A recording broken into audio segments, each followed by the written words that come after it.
Now that we've talked about the idea of mutually exclusive, we're ready to talk about one of the major rules, the OR rule. And this rule has two versions, a simple rule and a general rule. So the first thing I'll say is that the simple rule, the essence of the simple rule, is our shortcut approximation. In probability, the word OR simply means add. Now, to be a little more precise about this, if events A and B are mutually exclusive, then the probability of A or B equals simply the probability of A plus the probability of B. In other words, the way to figure out the probability of OR is simply to add the two individual probabilities. This is the rule if the two events are mutually exclusive. A way to visualize this, incidentally, if two events are mutually exclusive, what this means is that when we draw them as circles, there's going to be no overlap. In other words, there's no place on this diagram where a point can simultaneously occupy circle A and circle B. That's what it means to be mutually exclusive. Well, if we want to figure out the total area taken up by these two circles together, obviously, that would just be the sum of the individual areas. And so at a fundamental level, this is exactly why the word OR means to add. But what happens if they're not mutually exclusive?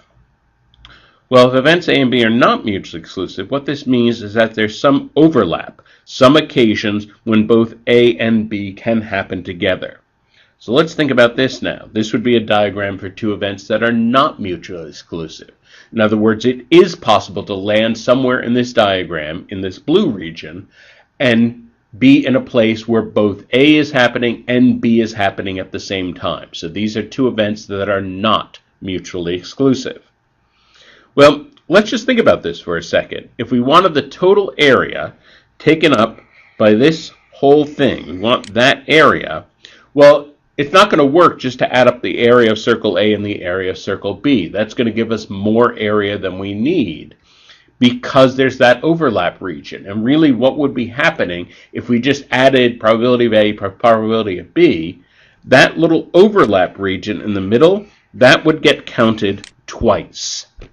And so that would be the thing that we'd have to correct for.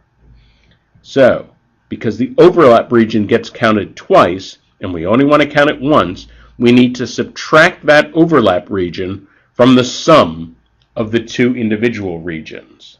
And therefore the rule is the probability of A or B is the probability of A plus the probability of B minus the probability of A and B.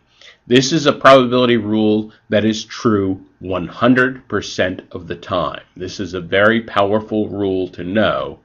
And if you can remember the diagram in the previous slide, that will help you remember why this particular rule has this particular form. So, overall, there are two probability OR rules. There's the simple rule. This is only true for mutually exclusive events. Probability of A or B equals the probability of A plus the probability of B. Then there's the general rule that is true 100% of the time. The probability of A or B equals the probability of A plus the probability of B minus the probability of A and B. So I realize right now this is very abstract. What we're showing is all kinds of rules in this abstract algebraic notation. In the next video, we'll actually show an example of how this plays out in an individual problem.